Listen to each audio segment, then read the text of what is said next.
Mereka telah berkahwin 5 tahun tetapi tak dikurniakan anak. Mereka pun membuat tinjauan di beberapa rumah anak yatim sehingga mereka terjumpa seorang anak lelaki yang seakan-akan salinan karbon dari suaminya. Tonton videonya untuk mengetahui cerita selanjutnya. Sila tekan tombol like, komen dan subscribe untuk menggalakkan saya bekerja lebih keras dalam berkarya. Saya mendoakan semua yang melanggan channel saya semoga dikurniakan dengan keberkatan dan rezeki yang luas oleh Allah Ta'ala. Gani dan Eliza duduk di ruang tamu rumah mereka yang sederhana namun penuh dengan kasih sayang. Lampu malam yang lembut menyinari wajah mereka yang sudah mulai menunjukkan tanda-tanda keletihan setelah 5 tahun perkahwinan tanpa anak. Mereka sering berbincang tentang masa depan, tetapi perasaan hampa selalu mengiringi setiap senyuman yang mereka cuba tunjukkan antara satu sama lain. Setelah beberapa kali berkonsultasi dengan doktor dan pakar kesuburan, mereka akhirnya memutuskan untuk mencari jalan lain, mencari seorang anak angkat. Kita tak perlulah terlalu memilih, kata Gani sambil menggenggam tangan Eliza erat-erat. Cuma kita mesti pastikan dia seorang anak yang boleh kita sayangi seperti anak kandung sendiri. Eliza mengangguk, matanya berkaca-kaca. Aku inginkan seorang anak lelaki. Seseorang yang boleh membantu aku dalam dapur, belajar bersama, dan menjadi teman rapat kita. Tapi yang paling penting, kita mesti pastikan dia bahagia bila datang tinggal bersama kita. Mereka membuat keputusan untuk mengembara ke beberapa rumah anak yatim di sekitar Kuala Lumpur, memulakan pencarian yang penuh harap dan doa. Mereka tidak hanya mencari seorang anak, tetapi juga seorang ahli keluarga yang akan melengkapkan kehidupan mereka. Hari pertama pencarian mereka dibawa ke sebuah rumah anak yatim yang terletak di pinggir bandar. Rumah itu agak tua, dengan cat yang semakin pudar, tetapi suasana di dalam dipenuhi dengan tawa kanak-kanak yang riang. Sebagai pasangan yang baru pertama kali melakukan proses ini, mereka merasakan sedikit canggung ketika memperkenalkan diri kepada pengurus rumah tersebut. Namun, semua perasaan canggung itu lenyap apabila mereka bertemu dengan anak-anak yang ceria dan penuh semangat. Ada budak-budak lelaki yang berlari-lari di koridor, ada juga yang asyik bermain bola sepak di halaman. Walaupun begitu, tiada seorang pun dari mereka yang benar-benar menarik hati Gani dan Eliza. Mereka pulang pada malam itu dengan perasaan campur aduk, separuh gembira kerana telah berjumpa dengan banyak wajah comel, tetapi separuh lagi kecewa kerana belum menjumpai anak yang mereka cari. Rumah kedua yang mereka kunjungi adalah sebuah pusat penjagaan moden yang lebih baik dilengkapi daripada yang pertama. Anak-anak di sini nampak lebih teratur, dan program pendidikan mereka jauh lebih terancang. Namun sekali lagi, tiada seorang pun yang benar-benar merentah hati mereka. Ada yang terlalu pendiam, ada yang terlalu nakal, dan ada yang langsung tidak menunjukkan minat untuk berinteraksi dengan orang luar. Kita mesti sabar, ujar Eliza pada suaminya ketika mereka meninggalkan tempat itu. Allah pasti akan memberikan kita apa yang terbaik pada masanya. Pada hari ketiga pencarian mereka, Gani dan Eliza sampai di sebuah rumah anak yatim kecil yang terletak di tengah-tengah kawasan perumahan. Rumah itu tidak sebesar atau semoden yang sebelumnya, tetapi ia memiliki atmosfer yang hangat dan mesra. Pengurus rumah itu, seorang wanita tua bernama Mak Cik Aminah, menyambut mereka dengan senyuman lebar dan segera membawa mereka ke ruang utama di mana kanak-kanak sedang berkumpul. Di situ, Gani dan Eliza melihat seorang budak lelaki berusia 7 tahun duduk sendirian di sudut, membaca sebuah buku cerita. Rambutnya hitam gelap, kulitnya sawo matang, dan matanya besar serta bercahaya. Dia nampak tenang, tetapi ada sesuatu yang istimewa tentang dia, sesuatu yang membuat Gani terkesima. Namanya Khadik, kata Mak Cik Aminah sambil tersenyum. Dia anak yang baik dan sangat rajin. Selalu membantu kami di sini, dan dia juga pandai berbicara. Gani beringsut mendekati Khadik, lalu duduk di sebelahnya. Apa yang kamu baca? Tanyanya dengan nada lembut. Khadik mengangkat kepalanya, menunjukkan senyuman manis yang langsung mencairkan hati Gani. Ini cerita tentang seekor burung yang hilang, tapi akhirnya dia jumpa keluarganya balik, jawabnya dengan suara yang petah dan jelas.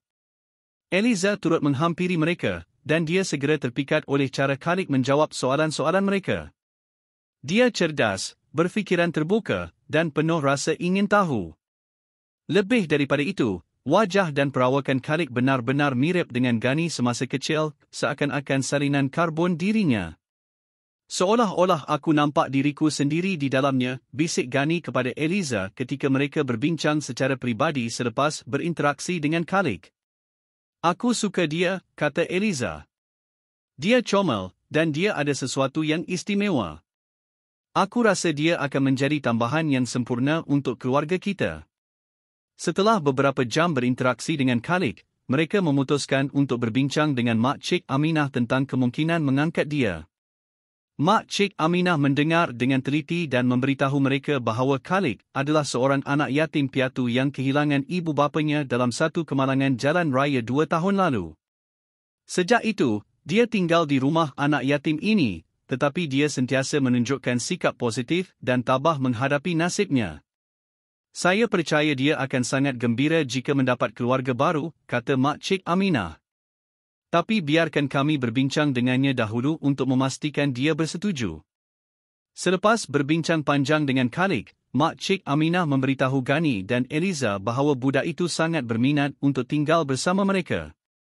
Khalid sendiri mengakui bahawa dia sering memimpikan seorang ibu bapa yang mencintainya dan memberikannya kasih sayang yang selama ini dia idam-idamkan. Bolehkah saya panggil awak, ayah dan ibu, tanya Khalid kepada Ghani dan Eliza dengan mata yang berbinar-binar. Ghani dan Eliza tidak dapat menahan air mata mereka. Mereka mengangguk, merangkul Khalid dengan penuh kasih sayang. Dalam hati mereka, mereka tahu bahawa mereka telah menjumpai anak yang mereka cari selama ini, seorang anak yang akan membawa cahaya baru ke dalam hidup mereka. Perjalanan mereka sebagai keluarga baru-baru bermula, tetapi mereka yakin bahawa dengan kasih sayang dan kepercayaan, mereka akan mampu mengatasi segala cabaran yang mungkin datang. Khalid bukan hanya anak angkat mereka, tetapi juga anugerah yang mereka tunggu-tunggu selama ini. Setelah pertemuan yang penuh harapan dengan Khalid, Ghani dan Eliza duduk bersama pengurus rumah anak yatim, Mak Cik Aminah, untuk membincangkan proses mengambil anak angkat. Dalam perbincangan itu, mereka mengetahui bahawa prosedur untuk menjadi ibu bapa angkat memerlukan beberapa langkah penting, termasuk penilaian latar belakang keluarga, keadaan keuangan, serta kesiapan mental dan emosi. Kami tidak akan terburu-buru, kata Mak Cik Aminah sambil tersenyum lembut. Yang paling penting adalah keselamatan dan kebahagiaan Khalid. Kami perlu memastikan bahawa dia diambil oleh orang yang benar-benar mencintainya. Ghani dan Eliza menyepakati setiap prosedur yang diperlukan. Mereka berdua merasa lega kerana Mak Cik Aminah dan staf rumah anak yatim lainnya sangat kooperatif dan memberikan panduan yang jelas. Selama beberapa bulan seterusnya, mereka melalui lawatan rumah oleh pekerja sosial, sesi kaunseling dan wawancara panjang untuk memastikan mereka layak menjadi ibu bapa angkat.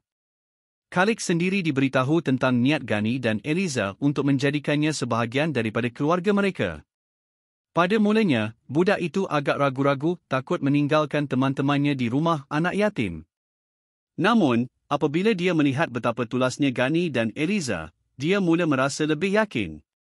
Saya boleh datang jumpa kawan-kawan saya lagi, kan? Tanyanya kepada Ghani suatu hari semasa lawatan mingguan mereka ke rumah anak yatim. Tentulah, sayang, jawab Ghani sambil tersenyum. Rumah kita hanya beberapa kilometer dari sini. Kamu boleh datang bila-bila masa kamu rindukan mereka. Eliza pun turut meyakinkan Khalid. Kami bukan nak ambil kamu jauh-jauh dari dunia kamu. Kami cuma nak berikan kamu kasih sayang dan tempat yang hangat untuk pulang. Khalid mengangguk, matanya bercahaya dengan harapan baru. Selepas beberapa bulan proses adopsi selesai, akhirnya tiba saat yang dinanti-nanti. Ghani dan Eliza datang ke rumah anak yatim untuk mengambil Khalid secara rasmi. Dia sudah bersedia dengan beg kecilnya yang penuh dengan barang-barang pribadi, beberapa helai pakaian, sebuah buku cerita kesayangannya, dan boneka kecil yang selalu menemaninya sejak kecil. Mak Cik Aminah memberikan pelukan erat kepada Khalid sebelum dia meninggalkan rumah itu. Jaga diri baik-baik, ya, Khalid. Jangan lupa kami semua sentiasa ada untukmu. Khalid mengangguk, air mata berlinang di sudut matanya. Walaupun dia gembira untuk bermula hidup baru, dia juga sedikit cemas meninggalkan tempat yang telah menjadi rumahnya selama 2 tahun. Namun, senyuman hangat Ghani dan Eliza memberinya keberanian. Di dalam kereta, Eliza duduk di sebelah Khalid, memegang tangannya dengan lembut. "Jangan risau, sayang. Kami akan pastikan kamu rasa selesa di rumah baru." Khalid hanya mengangguk, tetapi matanya yang besar dipenuhi dengan rasa ingin tahu. Dia tidak sabar untuk melihat rumah barunya. Apabila mereka sampai di rumah, Khalid terkejut melihat bilik yang telah disediakan khas untuknya. Bilik itu dicat dengan warna biru cerah, dipenuhi dengan hiasan bintang dan kapal angkasa. Di atas katilnya terdapat selimut baru dengan corak robot, dan di rak terdapat koleksi buku cerita serta mainan baru. "Ini untuk saya," tanyanya dengan nada suara yang tidak percaya. "Ya, ini bilik kamu," kata Eliza sambil tersenyum. "Kami harap kamu suka." Khalid berlari ke dalam bilik, berbaring di atas katilnya, dan menyentuh segala-galanya dengan penuh keajaiban. "Saya suka," katanya dengan wajah berseri-seri. Ghani dan Eliza saling bertukar pandang, hati mereka dipenuhi dengan kebahagiaan. Mereka tahu ini adalah permulaan yang baik. Beberapa minggu kemudian, Khalid mula bersekolah di sekolah kebangsaan berdekatan rumah mereka. Pada awalnya, dia merasa sedikit canggung kerana tidak kenal siapa-siapa. Namun, Ghani dan Eliza sentiasa memberikan sokongan moral. "Kalau kamu rasa susah atau ada apa-apa masalah, jangan malu cakap pada kami," ya, kata Ghani pada pagi pertama Khalid ke sekolah. Khalid mengangguk, memakai beg sekolahnya dengan bangga. Di sekolah, dia mendapati bahawa guru-gurunya sangat mesra, dan rakan-rakannya cepat menerima dia sebagai sebahagian daripada kelas. Dalam masa beberapa minggu, dia sudah mempunyai beberapa kawan rapat dan sering berkongsi cerita tentang pelajaran dan aktiviti sekolah dengan Ghani dan Eliza. Eliza juga mula terlibat dalam aktiviti sekolah Khalid, menjadi sukarelawan dalam program ibu bapa murid. Ini membantu Khalid merasa lebih terhubung dengan keluarga barunya, kerana dia melihat betapa komitednya Ghani dan Eliza untuk menyokong pendidikannya. Setiap malam, Ghani dan Eliza akan duduk bersama Khalid di ruang tamu, membaca buku cerita atau berbincang tentang hari mereka. Mereka cuba untuk tidak memanjakan Khalid, tetapi memberikan kasih sayang dan arahan yang sewajarnya. Khalid juga mula membantu dalam kerja rumah ringan, seperti menyusun meja atau menyiram pokok di halaman. Pada hujung minggu, mereka biasanya pergi berkeliling sama ada ke taman permainan, zoo, atau pusat membeli belah. Setiap kali mereka keluar, Khalid sentiasa menunjukkan minat yang besar terhadap dunia di sekelilingnya, dan Ghani serta Eliza gembira melihat betapa ingin tahunya anak itu. Seiring dengan berjalannya masa, hubungan mereka semakin erat.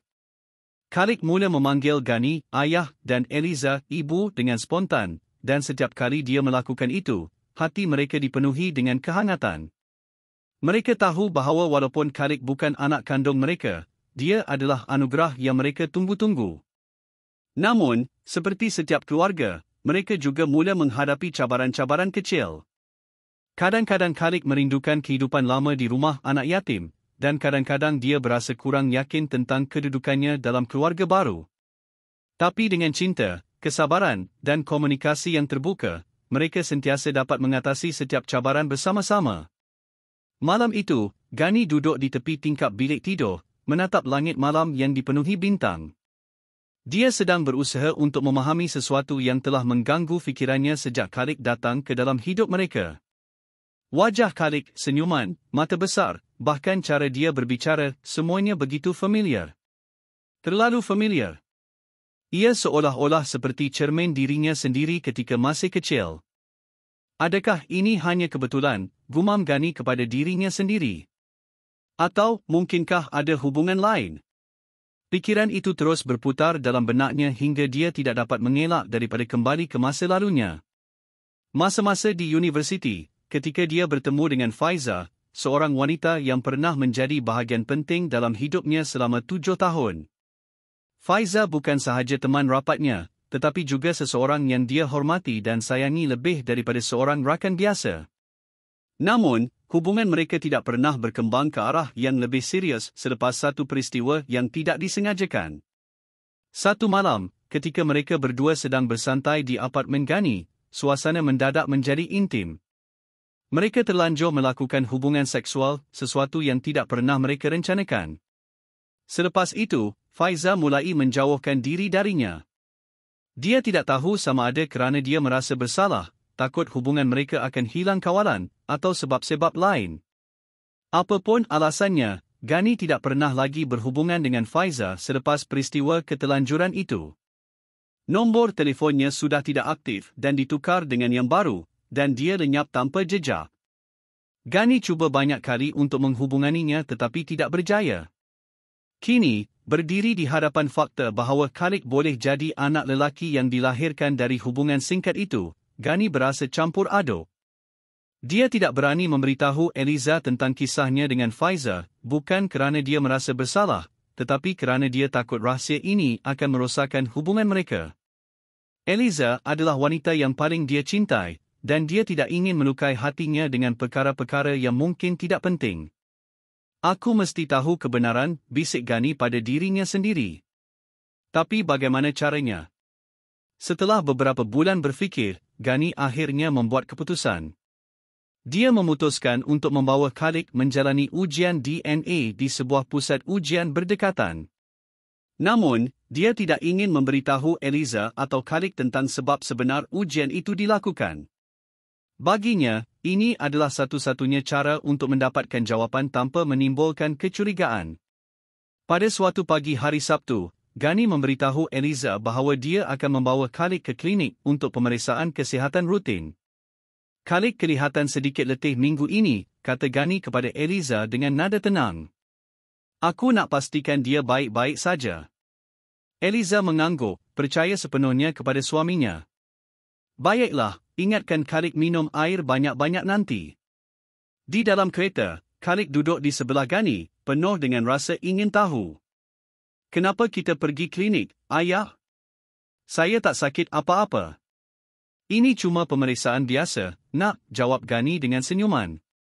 Ayah nak pastikan kamu sentiasa sihat. Apabila mereka sampai di pusat ujian DNA, Ghani memberitahu staf di situ bahawa mereka ingin menjalani ujian DNA untuk tujuan kesihatan keluarga. Staf itu memberikan borang untuk ditandatangani, dan Ghani serta Khalid mengikut semua prosedur yang diperlukan, termasuk menyumbangkan sampel air liur. Sebelum meninggalkan pusat itu, Ghani berbisik kepada Khalid, jangan beritahu ibu tentang ujian ini, ya. Ini hanya antara ayah dan kamu. Khalid mengangguk, walaupun dia agak bingung. Kenapa tak boleh beritahu ibu? Kerana ini adalah rahsia kecil kita berdua, kata Ghani, mencuba meyakinkan budak itu. Kamu boleh simpan rahsia, kan? Khalid tersenyum dan mengangguk. Saya boleh simpan rahsia, ayah. Hari-hari seterusnya adalah ujian bagi Ghani. Dia cuba berkelakuan biasa di rumah, tetapi dalam hatinya, dia tidak sabar untuk mengetahui hasil ujian DNA. Setiap kali dia melihat Khalid, dia tidak dapat menahan diri daripada membandingkan wajah budak itu dengan dirinya sendiri. Semua tanda-tanda itu nampak terlalu jelas, tetapi dia tidak mahu terburu-buru membuat kesimpulan. Eliza, di pihak lain, tidak menyedari apa-apa yang luar biasa. Dia terus memberikan kasih sayang kepada Khalid seperti biasa, tanpa sedikit pun curiga tentang apa yang sedang berlaku di dalam fikiran suaminya. Ghani juga mula merenungkan apakah langkah seterusnya jika ujian DNA menunjukkan bahawa Khalid memang anak kandungnya. Adakah dia harus memberitahu Eliza? Adakah dia harus memberitahu Khalid? Atau adakah lebih baik dia menyimpan rahsia ini untuk dirinya sendiri demi kebahagiaan keluarga? Dia tahu bahawa keputusan ini tidak hanya akan mempengaruhi masa depannya, tetapi juga masa depan Khalid dan Eliza. Namun, satu perkara yang pasti, dia perlu bersedia untuk menghadapi apa sahaja kebenaran yang akan terbongkar. Seminggu selepas ujian DNA, Ghani kembali ke pusat DNA seorang diri. Hatinya dipenuhi dengan pelbagai perasaan, cemas, gerisah, dan sedikit harapan. Doktor di pusat itu memanggilnya ke dalam bilik perundingan dan memberikan taklimat ringkas tentang prosedur yang telah dijalankan. Keputusannya sudah keluar, kata doktor itu sambil menyerahkan laporan kepada Ghani. Kami telah membuat analisis mendalam menggunakan sampel DNA dari anda dan Khalid. Kesimpulannya, Khalik adalah anak kandung anda. Ghani terdiam. Nafasnya terhenti seketika. Dia merasa dunia seperti berhenti berputar. Fakta yang dia sangka hanya wujud dalam fikirannya ternyata benar adanya. Khalik bukan sahaja anak angkat mereka, dia adalah darah dagingnya sendiri. Air mata mulai mengalir di pipinya tanpa disedari. Dia tidak tahu sama ada dia harus menangis kerana gembira atau bersedih kerana rahsia ini akan menjadi beban besar dalam hidupnya. Namun, satu perkara yang pasti, dia tidak boleh berkongsi kebenaran ini dengan sesiapa pun. Eliza, wanita yang paling dia cintai, tidak boleh mengetahui rahsia ini demi keharmonian rumah tangga mereka. Terima kasih, Doktor, kata Ghani dengan suara yang sedikit tersendat. Dia bangkit dari tempat duduknya, melangkah keluar dari pusat DNA dengan hati yang terkoyak antara rasa sayang kepada Khalik dan rasa bersalah kepada Eliza. Selepas beberapa hari mencuba untuk mencerna kebenaran ini, Ghani mula tertanya-tanya tentang Faiza, ibu kandung Khalik. Apakah yang terjadi kepada wanita yang pernah menjadi bahagian penting dalam hidupnya? Bagaimana dia boleh meninggalkan Khalik seorang diri? Untuk mendapatkan jawapan, Ghani memutuskan untuk pergi berjumpa dengan Mak Cik Aminah, pengurus rumah anak yatim di mana Khalik tinggal sebelum diadopsi oleh mereka. Mak Cik Aminah menyambutnya dengan senyuman mesra, tetapi dia juga dapat melihat ada sesuatu yang mengganggu Ghani. "Kenapa awak datang semula?" tanya Mak Cik Aminah dengan nada penuh minat. Saya ingin tahu tentang ibu Khalik," kata Ghani dengan suara yang tenang namun serius. "Apa yang sebenarnya terjadi kepadanya?"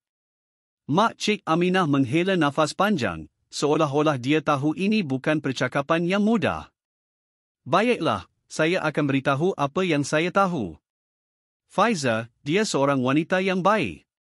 Dia menikah dengan seorang lelaki bernama Rizal beberapa tahun selepas tamat universiti. Mereka tinggal bersama, mempunyai seorang anak bernama Khalik dan membina kehidupan yang bahagia. Tetapi, nasib buruk menimpa mereka."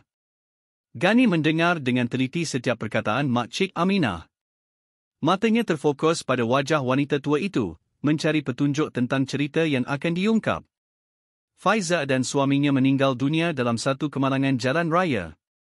Mereka sedang menunggang motosikal ketika sebuah kereta hilang kawalan dan terlanggar mereka. Ketika itu, Khalik baru berumur 5 tahun. Masa kemalangan terjadi, Khalik tinggal bersama neneknya di kampung. "Neneknya?" tanya Ghani, suaranya terdengar lebih lemah. "Ya. Tapi neneknya juga tidak lama hidup. Hanya 3 bulan selepas kehilangan Faiza dan Rizal, neneknya meninggal dunia semasa tidur. Selepas itu Khalik tinggal bersama keluarga sepupu di kampung selama beberapa minggu sebelum pakciknya membawa dia ke rumah anak yatim ini." Ghani terdiam. Hatinya hancur mendengar cerita ini. Faiza, wanita yang pernah menjadi bahagian penting dalam hidupnya, kini tiada lagi. Dan Khalik, anak kandungnya, telah melalui begitu banyak penderitaan dalam usia yang begitu muda. "Saya tak tahu banyak tentang keluarga Faiza," tambah Mak Cik Aminah. "Tapi saya yakin Khalik tidak tahu apa-apa tentang masa lalunya. Kami semua cuba melindungi dia daripada kesedihan yang mungkin terlalu besar untuknya tanggung." Ghani mengangguk, air mata kembali berlinang di matanya. Dia berterima kasih kepada Mak Cik Aminah atas maklumat yang diberikan dan berjanji untuk menjaga Khalik dengan sepenuh hati. Selepas mengetahui kebenaran tentang Faiza dan hubungan biologinya dengan Khalik, Ghani memutuskan untuk terus hidup seperti biasa. Dia tidak mahu mengubah apa-apa dalam cara dia memperlakukan Khalik, tetapi dia tidak dapat menyangkal bahawa dia merasa lebih sayang terhadap budak itu daripada sebelumnya. Setiap kali dia melihat Khalik, dia tidak dapat menahan diri daripada membandingkan wajah budak itu dengan dirinya sendiri. Setiap senyuman, setiap gerakan, semuanya mengingatkannya kepada dirinya sendiri ketika masih kecil. Namun, dia tahu dia mesti menyimpan rahsia ini dalam hatinya. Eliza tidak boleh tahu. Keluarga mereka mesti tetap harmoni. Namun, ada satu soalan yang terus mengganggunya, bagaimana dia boleh terus hidup dengan rahsia ini tanpa merosakkan hubungan keluarganya. Dia tahu dia mesti mencari cara untuk menyeimbangkan perasaannya terhadap Khalik tanpa menyingkap kebenaran yang mungkin menghancurkan segalanya. Terima kasih kerana bersama saya hingga ke akhir cerita ini. Jika anda merasakan perubahan emosi dalam kisah ini, maka saya telah melakukan tugas saya dengan baik. Jika anda menikmati cerita ini, jangan lupa untuk menekan butang suka, kongsikan pendapat anda di ruangan komen, dan tentu saja, langgan saluran ini untuk lebih banyak cerita yang menyelami pengalaman manusia seharian. Hingga jumpa lagi dalam video yang seterusnya.